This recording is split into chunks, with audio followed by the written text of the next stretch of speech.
Salut à tous, bienvenue sur Génie TV dans le cadre du week-end international de l'obstacle. C'est Auteuil qui organisera le Quintet Plus ce samedi. C'est un handicap niveau listed avec 15 concurrents au programme, mais vous verrez qu'il y aura une petite surprise au cours de l'émission. À mes côtés, deux super journalistes de Génie Course pour vous aider à décrypter l'ensemble des candidatures. Tout d'abord, Johan Gérard, bonjour. Bonjour Yann, bonjour Nicolas, superbe réunion ce week-end à Auteuil, allez-y, l'entrée est gratuite. Et Nicolas Labouras, bonjour Nico. Salut. Nico, vous n'êtes pas très loquace ce jour. Je dis bonjour. Un petit mot sur la météo, un petit mot sur la météo alors. Salut, ça veut tout dire, non? Et la météo, s'il vous plaît. Alors la météo, oui, alors le terrain est ce matin à 8h25, alors on enregistre l'émission, bien sûr, il est vendredi, vendredi 2 novembre à 8h27, le terrain était collant à Auteuil, donc il est prévu un terrain collant à très souple pour dimanche. Impeccable, merci beaucoup Nicolas. On va commencer Nicolas avec l'As Fabulously qui connaît une belle réussite en steeple. Maintenant on émet quelques doutes quand même sur les haies. Sur les haies, oui, c'est un cheval qui est quand même décevant ces derniers temps. Il a eu un début de carrière très prometteur et puis là il est en train d'être en stand-by, il plafonne, il ne fait plus rien du tout. Robert Collet nous habitue parfois à des surprises, donc il faut toujours se méfier de cet entraîneur. Mais enfin avant le coup, il est quand même peu recommandable. En plus, à 72 kilos, c'est pas un cadeau. 8 kilos de plus que lors de sa dernière tentative. Oui, voilà, moi c'est le principal critère qui m'inquiète. 72 kilos, c'est énorme en obstacle. Sur 3900 mètres, il n'a pas figuré dans le quintet de référence en portant 74 kilos. Là, 2 kilos de moins, ça va pas faire la différence à mon avis. Sa présence à l'arrivée constituerait une grosse surprise. Le numéro 2, Johan, c'est Farley de Kerzer. La régularité même, en 11 sorties, il n'a pratiquement jamais déçu. Non, il s'est imposé lors de sa rentrée. Ensuite, il a terminé 4e du prix Guillaume de Pracontal, le quintet de référence. Je le reprends logiquement. Écoutez, il semble en pleine forme. Il a peu couru en cette fin d'année. C'est un vainqueur potentiel. Nico, on garde ? On garde, bien évidemment. Ça pourrait même être une base pour le multi ou le quartet, puisque en 11 tentatives, il a fini 9 fois dans les 4 premiers. Un coup, il est tombé, un autre coup, il est 8e. Donc, c'est vraiment un chic cheval qui peut remporter, bien sûr, un quintet de ce niveau. Rien à ajouter de plus, c'est une chance régulière. Le numéro 4, Nicolas, c'est Tito Trinidad, associé à Christophe Pieux, qui s'est imposé lors de ses 2 dernières courses. Et Simonet, vous l'aimez pas. Et le 3, Simonet, vous ne l'aimez pas. On va le faire, Nico. C'est l'ex-président du football français. C'est peut-être pour ça que j'ai zappé alors. Pas revu depuis fin mai. Oui, alors Simonet, c'est le numéro 3, et donc c'est un cheval qui fait une rentrée, pas revu depuis le mois de mai. Il a l'air d'être meilleur en steeple. En tous les cas, Arnaud Chaillet, il a rapidement orienté vers le steeple à Auteuil plutôt que sur les haies. En haie, il a couru, mais tout le temps en province, jamais à Auteuil. Et donc, peut-être que ce candidat, ce concurrent, se prépare pour de futurs engagements sur le steeple. C'est ce que je crois. Donc, même si l'entraîneur est toujours redoutable, et même pour les rentrées, je l'ai quand même écarté. Johan Gérard. Alors je sais pas où vous étiez en début d'année Nicolas, mais il a beaucoup couru à Auteuil en début d'année, oui, Simonet. C'est ce que j'ai dit. À Auteuil, mais en steeple. Mais en haie à Auteuil, jamais. D'accord. Autant voilà. Pour moi.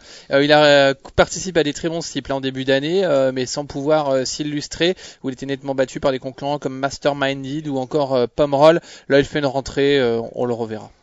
Bon, là on peut parler de Tito Trinidad, Johan. C'est maintenant, le numéro 4. On peut parler de Tito Trinidad qui a réalisé un bon été à Clairefontaine. À mon avis, il va être avantagé par l'allongement de la distance. En tout cas, ça ne va pas lui poser de problème. Et surtout, on fait appel à Christophe Pieux, donc méfiance. Un cheval assez franc en course quand même. Oui, Nicolas. Alors en début de carrière, justement, on le voyait beaucoup sur les parcours coulants. Clairefontaine, on l'a vu à Anguin également. Et puis chez son nouvel entraîneur, il vient de prouver qu'à Auteuil, il pouvait s'y adapter. 6e de la course référence en fournissant une fin de course plutôt prometteuse, associé à Pieux. Ça me paraît être un élément très compétitif pour une place. Le rallongement de la distance ne va pas le déranger. Il va certainement ensuite aller à Cannes-sur-Mer où il aura des parcours coulants à sa convenance. C'est possible. Oui, s'il gagne, il va être un petit peu barré après dans les handicaps. Mais s'il prend une place, on le verra sûrement à Cannes. Ouais.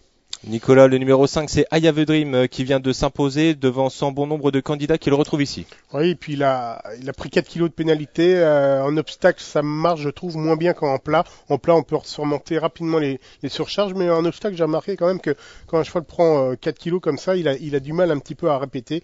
On ne peut pas aller contre. C'est un sujet tout neuf qui vient de bien gagner. Moi, je le vois plutôt pour une place. Johan, moi aussi j'ai fait un rêve, celui que vous faisiez toucher le Quintet Plus à l'ensemble des internautes qui nous regardent. Ah bah, j'espère Rêve ou réalité? j'espère qu'on va l'exaucer ce rêve. I Have a Dream, je rejoins l'avis de Nicolas. Il a remporté le prix Guillaume de Pracontal où il devançait beaucoup de concurrents, 8 pour être exact, qui se retrouvent aujourd'hui. Alors forcément, une 4 kg plus, sa marche est réduite.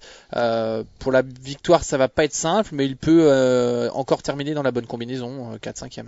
Johan, le numéro 6, c'est Mixman, un gagneur certes. Non, ce n'est pas Non, un gagneur, c'est pas un justement, gagneur. mais c'est un très bon sauteur. Ça peut suffire ici? Oui, il fait toutes ses courses. Mixman, il tient la distance. Il était jugé digne de participer au prix Cambacérès. Bon, écoutez, il peut être, ça peut être une surprise possible. Moi, j'ai choisi de ne pas le retenir, mais c'est un risque. Nico? C'est un vrai regret. C'est mon 9e cheval, si vous voulez. Parce que j'ai quand même noté l'an passé 6e du prix Fifrollet à handicap où il était pris en 63 de valeur et là cette année en 62 de valeur. Il a même été jugé digne de courir le prix Cambacérès, un groupe 1 au mois de novembre l'an passé. Il a fini 7e sans démériter, donc c'est un bon élément finalement. Mais cette année il a couru un peu partout, il a fait du steeple, il a fait la province. Je sais pas trop où il en est et c'est un regret que je l'ai pas mis, mais bon. Disons que si je joue un champ réduit, je le mets, ça c'est sûr. Ah, bon, ça on le sait déjà. Nicolas, le numéro 7, c'est In the Jungle, le bûcheron de Génie Course. Que peut-il nous dire là-dessus? Alors oui, je l'ai mis pour l'entraînement de Thierry Doumen. J'aime bien cet entraînement-là, même l'entraînement de son père, j'aime bien aussi. Ce sont des entraînements toujours redoutables, qui savent bien préparer leurs chevaux.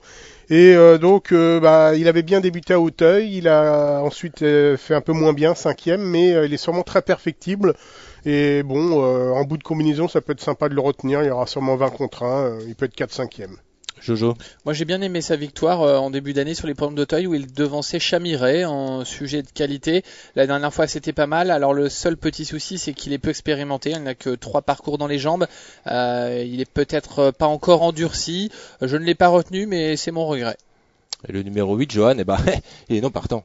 Et ben voilà, donc on va pas s'étendre sur le sujet. Hein. Et voilà, et on va tout de suite tourner une petite page de publicité. Pub.